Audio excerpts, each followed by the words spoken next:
नमस्कार। चुनावी चर्चा में आप सबों का स्वागत है। और आज हम हमारे साथ चुनावी चर्चा में दो वरिष्ठ पत्रकार, आप कह सकते हैं कि मिथिलांचल के इस तरीके के अनुभव वाले पत्रकार अब बहुत कम लोग हैं।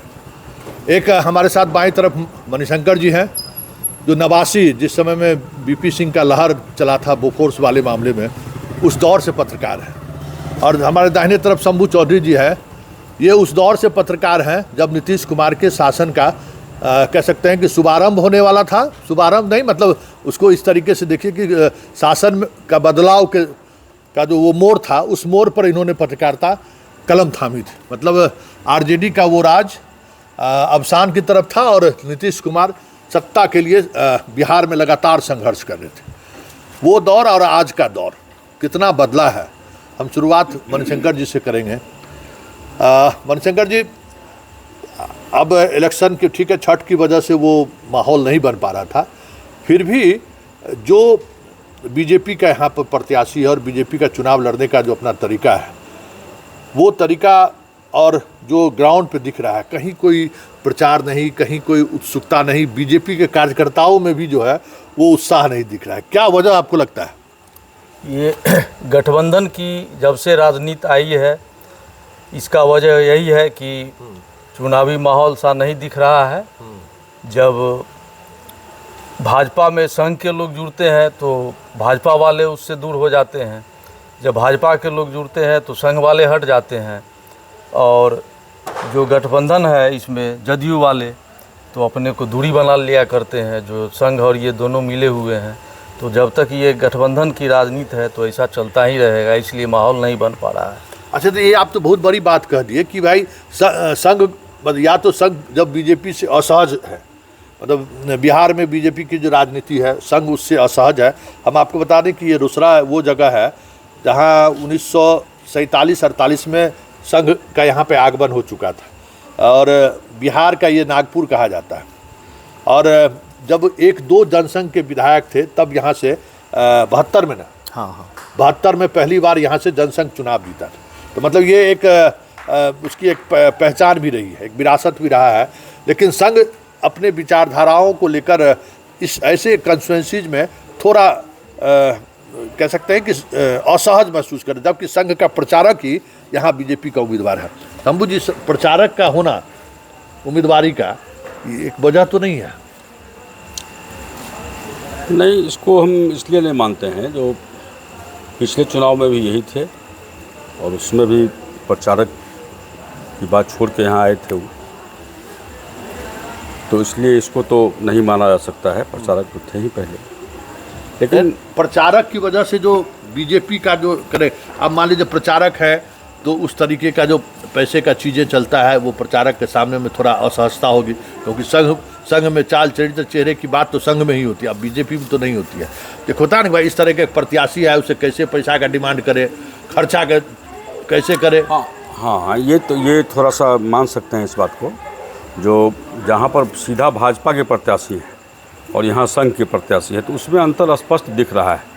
जिला में जैसे और भी प्रत्याशी हैं जहाँ तहाँ, या और जो हमारे आसपास के क्षेत्र में देख रहे हैं, उसमें अंतर दिख रहा है स्पष्ट। और जहाँ तक संघ की बात है तो हम लोगों का जो भी सूत्र है उससे जो स्पष्ट ये दिख रहा है कि इन लोगों का अपना स्लीपर सेल की तरह काम चल रहा है। स्लीपर सेल की तरह? हाँ, मतलब जगह जगह बैठक करना गोपनीय ढंग से, उसकी चर्चाएं होती रहती है, शहर से लेकर गांव तक अपना बैठक करके लोगों को समझाना। अब कल परसों ही कहीं हम बैठे हुए थे, देखिए अचानक संघ के पुराने लोग सब वहाँ पहुँच गए। अच्छा। और वहाँ लोगों को अपना कन्विंस कर रहे मतलब थे। तो एक इनका हाँ, ये इस तरह का भी प्रचार प्रसार चल रहा है। तो संघ के लोग एक्टिव हैं, भाजपा के लोग अपने आप को एक्टिव बता रहे हैं लेकिन दिख नहीं रहे हैं। वो आप जो कह रहे हैं, जो माने माहौल नहीं दिख रहा है, माहौल नहीं बन रहा है, उसका कुछ कारण तो ये पर्व भी है। अभी दीपावली गया है, अभी छठ पर्व है, और कल तो लगता है कोई वरिष्ठ नेता का कार्यक्रम भी है, अमित शाह जी आ रहे हैं। तो हो सकता है कि इसके बाद इन लोगों का रेपो बने। अब कुछ समय भी कम मिला, इस बार समय भी कम मिला है, तो कुछ व्यवस्थित होने में भी समय लगा। यही सब मुख्य कारण अभी दिख रहा है। अच्छा मणिशंकर जी, एक चीज़ और, वो दौर मतलब चुनाव का वो दौर और आज का दौर, क्या फ़र्क आपको लगता है? क्योंकि उस दौर में जिस तरीके से प्रचार प्रसार माहौल लगता था कि भाई चुनाव जैसा है, पिछले बार भी कुछ ऐसा माहौल जैसा नहीं लगा। एक बड़ी बात आपने कही कि गठबंधन की राजनीति में मतलब हम आगे बढ़ें कि हम आगे बढ़ें, ये चीज़ें थे। और जबकि रोसड़ा में जदयू का पहले विधायक भी हुआ करते थे। तो ये जो एक बदलाव हो रहा है कार्यकर्ताओं का, लगता है कि आपका जो पहले कार्यकर्ताओं का महत्व होता था वो सभी पॉलिटिकल पार्टी में, अब वो बातें नहीं हैं, अब लोग उससे दूर होने लगे हैं? इसके पीछे एक कारण ये भी है, जो भी हमारे प्रत्याशी हैं, आत्मविश्वास की कमी का होना उजागर होता है, जो कि अपने कार्यकर्ताओं पर विश्वास न करके और अपने ही मेहनत से मतलब दूर दराज के क्षेत्रों में जाया आया करते हैं, जिसके कारण जो समुचित रूप से मतलब ये होना चाहिए प्रचार प्रसार, वह नहीं हो पा रहा है और माहौल नहीं बन पा रहा है। अच्छा शंभू जी, आप भी संघ से जुड़े रहे हैं, विद्यार्थी परिषद से जुड़े रहे हैं। हाँ। तो एक बात हम समझना चाह रहे हैं कि जो गतिविधि यहाँ पे, मतलब बिहार की ही हम बात करें तो बीजेपी के साथ मतलब 100 साल, संघ का 100 बरस हो गया और बीजेपी भी लंबे अंतराल से है, सरकार में भी है, सरकार के बाहर भी। आज भी बीजेपी 101 सीट, मतलब जो 243 सीट में आधे से भी कम सीट पर चुनाव लड़ रही है और पूरे देश में बीजेपी का परचम लहरा गया। मोदी जी हैं, अमित शाह हैं, राजनाथ सिंह, जोगी सब है। बिहार में क्यों नहीं ये सब चल पा रहे हैं? हमको जैसा लग रहा है, जो चर्चाएं हैं या जो बात सामने आई है, जातीयता एक मुख्य मुद्दा है। अगरा, पिछड़ा, अति पिछड़ा, उस वर्ग में हम लोग बटे हुए हैं और दलगत दल के अनुसार जाति भी यहाँ बटा हुआ है, जो स्पष्ट बड़े रोसड़ा विधानसभा में हो या जहाँ भी हो दिखता है। एक खास वर्ग आरजेडी के साथ, एक खास वर्ग जदयू के साथ और एक खास वर्ग भाजपा के साथ, जो आम लोग जानते हैं और ये चर्चा भी है। और हमको लगता है कि मुख्य कारण इसका यही है। लेकिन एक बड़ा सवाल है, जैसे मान लो सवर्ण और बनिया बीजेपी का वोटर है, ठीक है, 2005 से लगातार सत्ता में बनी हुई है, बीजेपी भी कुछ दिनों के लिए अंदर बाहर होते रहा है। ये अपने और उसी जो जाति का फोल्डर है, मान लीजिए कि उसको जाति ही मानिए, तो बीजेपी, क्योंकि आज भी हम अगर घूम रहे हैं गांव में और वो भी अति पिछड़ा समुदाय के बीच, आज भी बीजेपी का वो प्रवेश नहीं हो पाया जो प्रवेश अन्य दलों का है। इसका कारण क्या है? चूँकि मुखिया तो नीतीश जी रहे, छवि भी उनकी अच्छी रही है और आज भी लोग उन पर विश्वास करते हैं। बीजेपी में कारण जो भी रहा हो, नेता की कमी हो, बिहार में नेता की कमी हो, वैसा चेहरा नहीं हो, जिसके कारण उस वर्ग को अभी तक पूरा विश्वास नहीं जम पाया है। और हमको लगता है कि यही कारण है कि आज बीजेपी से ज़्यादा नीतीश जी पर लोग विश्वास करते हैं। इस स्थिति में जबकि नीतीश जी बीमार हैं, सब लोग जान रहे हैं कि बीमार हैं, ठीक से उनका आचरण, जो पहले भाषण देते थे उस तरीके से भाषण नहीं दे रहे हैं, लिख पढ़ के कर रहे हैं। मतलब लीडरशिप क्राइसिस जो बिहार में है, उस क्राइसिस की वजह से नीतीश लगातार, अब इस स्थिति में भी लोग नीतीश को की तरफ देख रहे हैं। हाँ, इसको मान सकते हैं। इस चीज़ को नकारा नहीं जा सकता है कि लीडरशिप क्राइसिस ही है जिसके कारण नीतीश जी आज भी बीमार रहने की स्थिति में भी अव्वल है। अच्छा, एक चीज़ और बताइए कि बीजेपी, अब मान लीजिए उसकी राजनीति को भी आप बहुत करीब से देखे हैं, क्यों नहीं वो उस कम्युनिटी में प्रवेश कर पाए? तो जो बिहार की राजनीति, ऐसा थोड़ी है कि मोदी जहाँ थे या जहाँ योगी हैं, जब अन्य राज्यों में भी उस वर्ग में उनका प्रवेश हुआ। क्या ये आप संघ का फेल्योर मानते हैं या फिर बीजेपी का फेल्योर है? ये किसका फेल्योर है कि सबसे पहले गुजरात के नागपुर के बाद संघ भी आया बिहार, संघ की सक्रियता भी रही, स्कूल कहिए, सरस्वती शिशु मंदिर का भरमार है, सब कुछ है, मतलब प्रचारक का जो एक नेटवर्क है वो भी यहाँ पर है, हर मेरा बूथ सबसे मजबूत नारा भी है, फिर भी वहाँ क्यों नहीं पहुँच पा रहा है? रोसड़ा के संघ को हमको लगता है हमसे अधिक आप भी देखे हैं। हाँ, अच्छी तरह देखे हैं। और जिस समय आप देखे थे और आज का समय, सबसे पहले तो इसका अंतर देखिए। जो क्या काम संघ करती थी और संघ का अभी काम क्या है, शाखाओं की क्या स्थिति है, पहुंच किस घर तक है। अब जिस तरह भाजपा की स्थिति बन गई, अभी जैसे अब सत्ता में आ गया तो भाई लोग पहले कार्यकर्ता थे अब नेता हो गए। हम लोग भाजपा को देखे हुए हैं, जिस समय में अटल जी की सरकार बनने से पहले की भाजपा, अटल जी के सरकार की भाजपा और मोदी सरकार की भाजपा, उसमें काफ़ी अंतर आया। इसी प्रकार उधर से हाँ। इसी प्रकार संघ में भी, आरएसएस में भी धीरे धीरे बदलाव आया। हम लोगों ने जो अभी 25 साल 30 साल में जो देखा है, और वो बदलाव इस रूप में आया कि संघ पहले था जो घर के लोग, घरेलू लोग परिवार में जाते थे, घर में बैठते थे, सबसे एक पारिवारिक संबंध होता था। अब वो चीज़ नहीं है।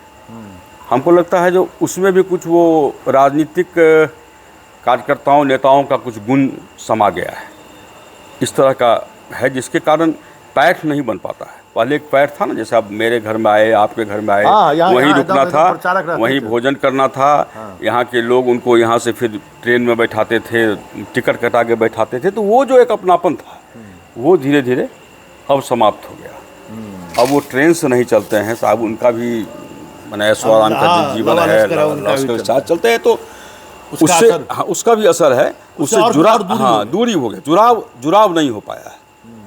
इसको भी हम एक कारण मैंने मान सकते हैं। मतलब बीजेपी के कार्यकर्ताओं में तो वो था, वो दिख ही रहा था।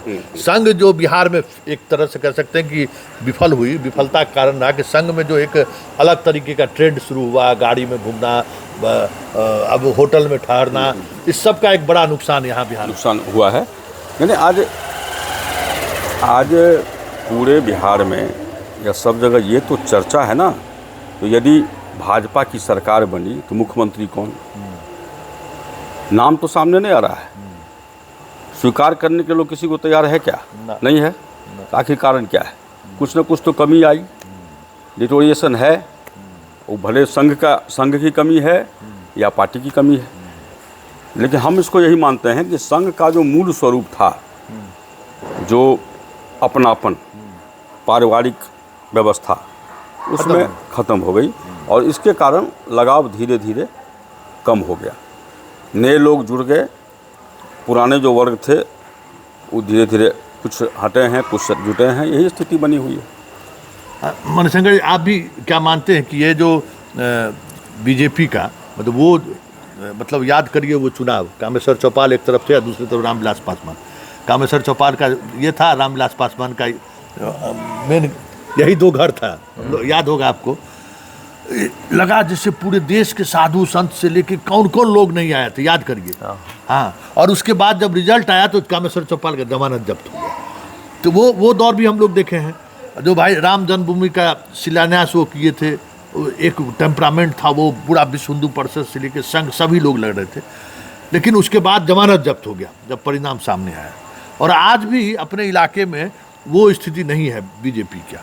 धीरे धीरे अब बीजेपी का एक तो संघ का स्वरूप बदला और अब चीज़ें जो आप देख रहे हैं वो, तो क्या आपको लगता है कि बिहार संघ और बीजेपी के लिए जो उर्वरा भूमि होना चाहिए, जो उनको तैयार करना चाहिए, वो नहीं बना पाए? संघ और बीजेपी भी उस सोशल इंजीनियरिंग को उस तरह, जैसे गोविंदाचार्य के बारे में कहा था कि उन्होंने सोशल इंजीनियरिंग की कोशिश की, कई पिछड़ों को सामने लाए, लेकिन वो सोशल इंजीनियरिंग भी जो है उस तरीके से काम नहीं हुआ बिहार में। इसके पीछे मूलतः दो कारण स्पष्ट दिख रहा है।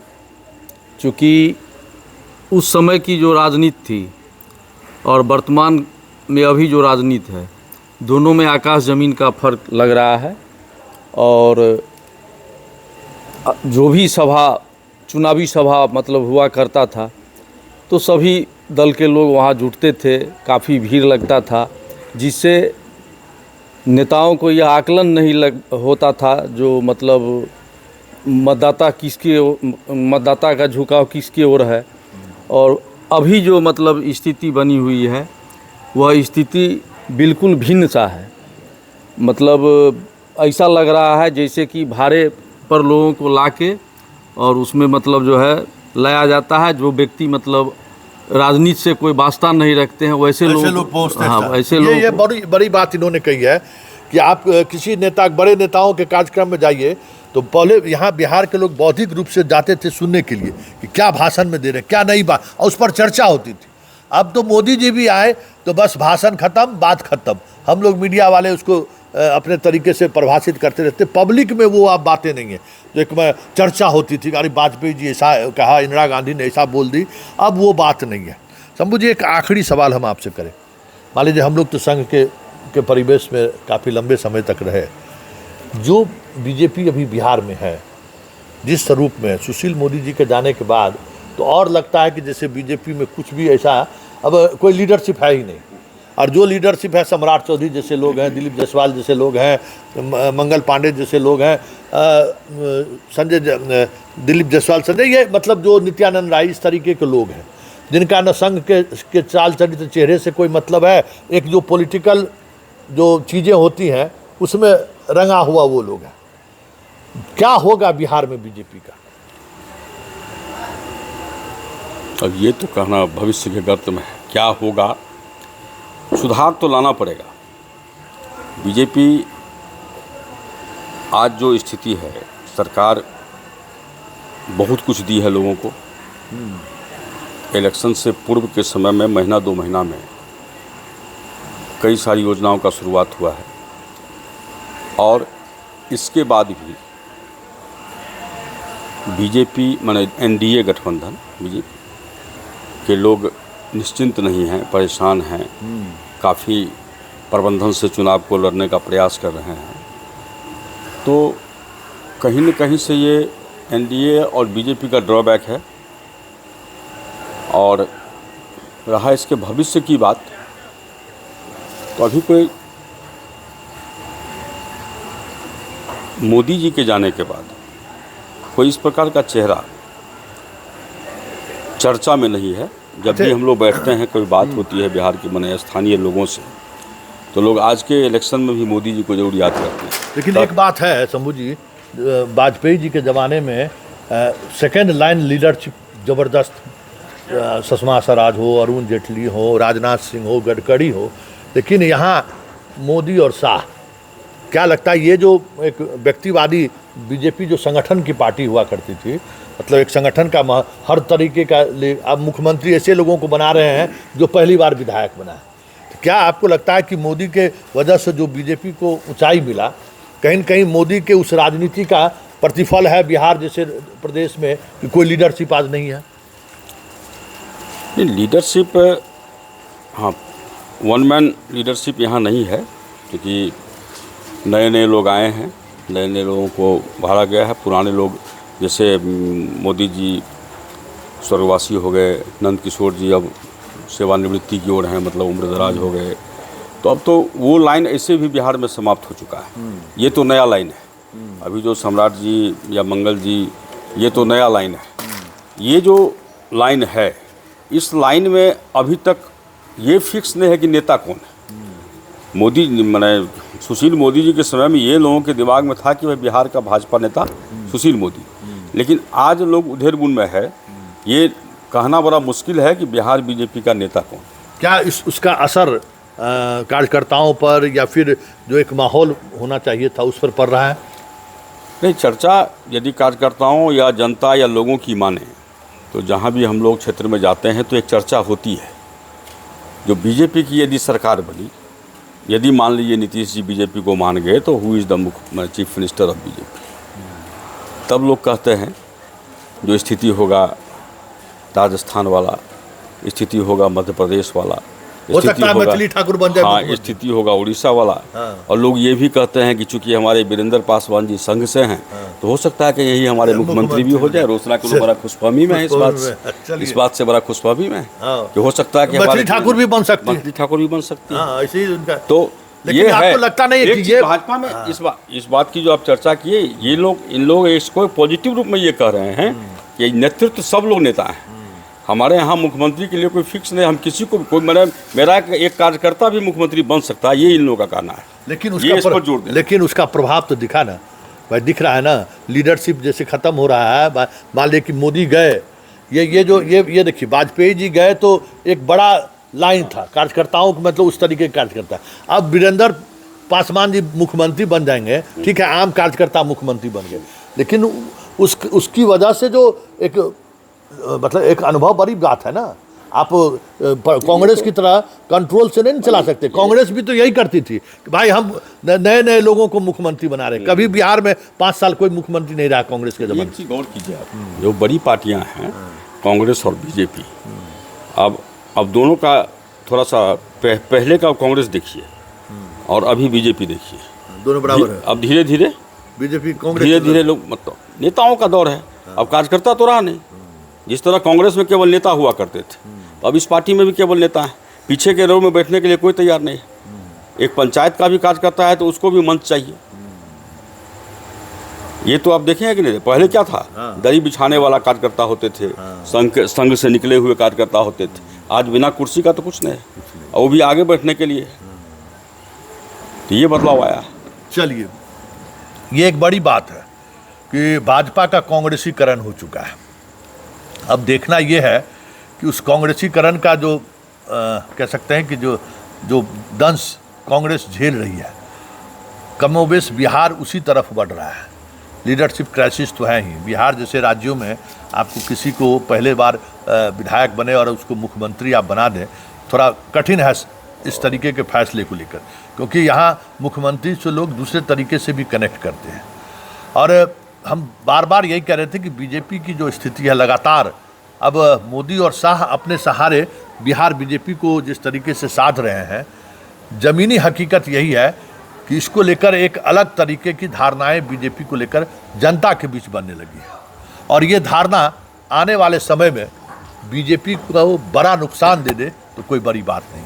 चलिए, चुनावी चर्चा को यहीं खत्म करते हैं, फिर किसी इसी तरीके के शख्सियत से इस चुनावी चर्चा में हमारी आपकी मुलाकात होगी। फिलहाल इजाज़त दीजिए, नमस्कार।